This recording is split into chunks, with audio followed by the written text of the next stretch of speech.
चुड़ैल की बांसुरी। एक सुहाना सा दिन होता है और मगन, रामलाला, चंदन, राजन, तपन और गोलू के पापा गांव के बरगद के पेड़ के नीचे बैठकर अपनी शाम की गपशप कर रहे हैं। अरे रामलाला और चंदन, तुम्हारी फसल कैसी चल रही है इस साल? अरे बंधु, क्या बताए, बारिश ने तो परेशान कर रखा है। सही बात, बारिश की कमी ने दिमाग खराब कर दिया है। सरपंच गांव वालों के लिए एक खबर लेकर आता है। अच्छा मेरे गांव के भाइयों, सुनो जरा, हमारी सरकार ने किसानों के लिए शहर में एक सेमिनार का आयोजन किया है, जिसमें वो खेतों के बारे में और भी कुछ जानकारी देंगे। तो मुझे लगता है कि हमें वहाँ जाना चाहिए। सरपंच जी, मेरे खेतों में कीड़ों ने परेशान कर दिया है, उसके लिए कुछ जानकारी मिलेगी क्या? बिल्कुल, तुम्हारे खेतों के बारे में तुम्हें सारी जानकारी देंगे। बोलो, तुम तीनों को जाना चाहिए, बहुत फायदा होगा तुम्हें उससे। ये कहकर सरपंच वहाँ से चला जाता है और तीनों सोचते हैं कि वो शाम के वक्त मैदान पर मिलेंगे और वहीं से रवाना हो जाएंगे। तीनों दोस्त मैदान पर मिलते हैं और जैसे ही निकलना शुरू करते हैं तभी एक बांसुरी की आवाज सुनकर वो भी उसी ओर सम्मोहित स्थिति में चलना शुरू कर देते हैं। कुछ बच्चे हर बार की तरह अपना दोपहर का फुटबॉल का गेम खेल रहे हैं। पकड़ लिया, पकड़ के दिखा मुझे, इतना भी नहीं कर सकता। अच्छा, कितना भागेगा? आखिरकार तो मेरी पकड़ में आ ही जाएगा। हाँ, तुझे पता नहीं तपन, राजन कितनी तेज दौड़ लगा सकता है। खेलते खेलते अचानक से एक बांसुरी की मीठी आवाज सुनाई पड़ती है। सारे बच्चे उसका पीछा करने लगते हैं। शाम हो गई है और बच्चों के घर न आने की वजह से उनकी माँ मैदान में पहुँच जाती है। राजन बेटे, अरे ओ राजन बेटे, किधर चले गए? इतनी देर हो गई, घर वापस क्यों नहीं आए बेटे? तपन बेटा, चलो घर, शाम हो गई है, कितना खेलोगे? और गोलू, ओ गोलू! तीनों की माँ एक दूसरे को देखने लगती है और उन्हें एहसास होता है कि उन तीनों के बेटे घर आए ही नहीं। अरे राजन और गोलू की मम्मी, आप इधर? राजन और गोलू घर नहीं आए क्या अभी तक? नहीं तो दोपहर में राजन मुझे बताकर गया था कि वो तपन और गोलू के साथ खेलने जा रहा है। मैंने सुना है कि गांव में एक चुड़ैल घूम रही है, कहीं वही तो नहीं ले गई ना हमारे बच्चों को? ऐसा कुछ नहीं हुआ होगा, हम तीनों अलग अलग जगह ढूंढते हैं, इधर ही खेल रहे होंगे तीनों बच्चे। ये कहकर तीनों बच्चों की माएं उन्हें ढूंढने निकल गयी। बहुत देर हो गई और फिर भी तीनों बच्चे मिले नहीं। तीनों की माएं मैदान पर फिर से मिलती हैं। सुनिए जी, ये तीनों मिल ही नहीं रहे और मेरे दिमाग में बहुत बुरे बुरे ख्याल आ रहे हैं।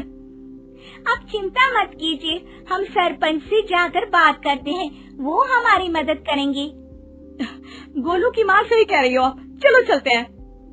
एक उम्मीद की आशा लेकर तीनों अपने बेटों की फिक्र में सरपंच के घर जा पहुंचती है। सरपंच अपनी शाम की चाय पी रहे हैं और अखबार पढ़ रहे हैं। तभी तीनों की माँ हड़बड़ी में भागकर उनके पास आती है। अरे अरे, आप तीनों इतनी डरी हुई क्यों हो? क्या हुआ? ऐसी क्या बात हो गई? तिवारी जी, हमारे लड़के दोपहर से खेलने गए हैं और अब तक लौटे नहीं हैं। हमने उन्हें सब जगह ढूंढा, लेकिन हमें वो मिले ही नहीं, इसीलिए हम भागकर आपके पास आ गए। अच्छा, इनके पिता कहाँ है?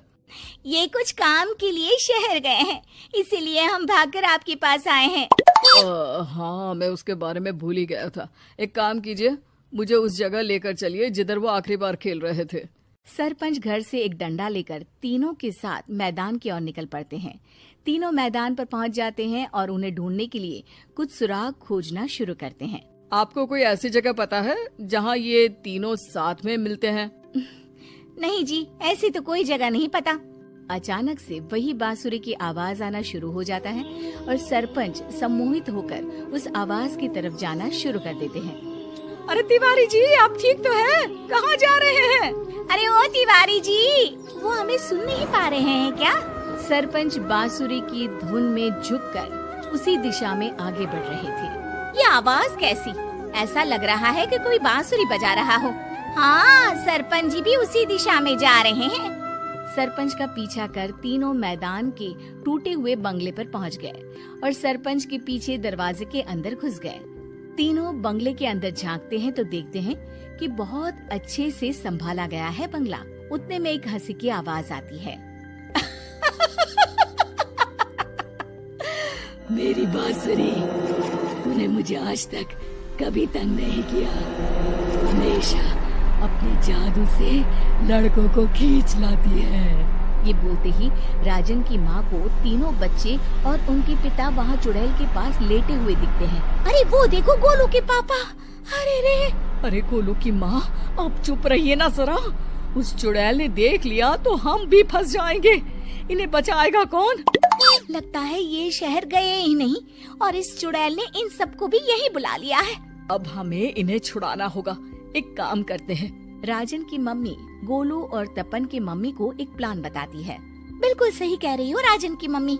चलो आज इस चुड़ैल को मजा चखाते हैं। तीनों माएं अपने छुपने की जगह से बाहर निकलती हैं और एक्टिंग करना शुरू कर देती है। ये तो बढ़िया है। अब इसका असर औरतों पर भी हो रहा है। वाह जी वाह। तीनों माएं चुड़ैल की थोड़ा करीब आती है।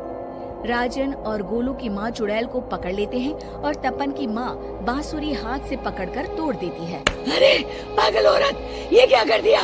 मेरी बांसुरी को तोड़ दिया। अब मेरी शक्तियाँ खत्म हो जाएगी। तुम्हें तो अरे तुझे क्या लगा चुड़ैल कहीं की हमारे बच्चों को और पतियों को हाथ लगाएगी तू? बांसुरी टूटने की वजह से चुड़ैल खाक होकर गायब हो जाती है और सारे लोगों की आंख खुल जाती है। सब अपने परिवार को लेकर उस बंगले से बाहर निकल जाते हैं। कहते हैं ना, नारी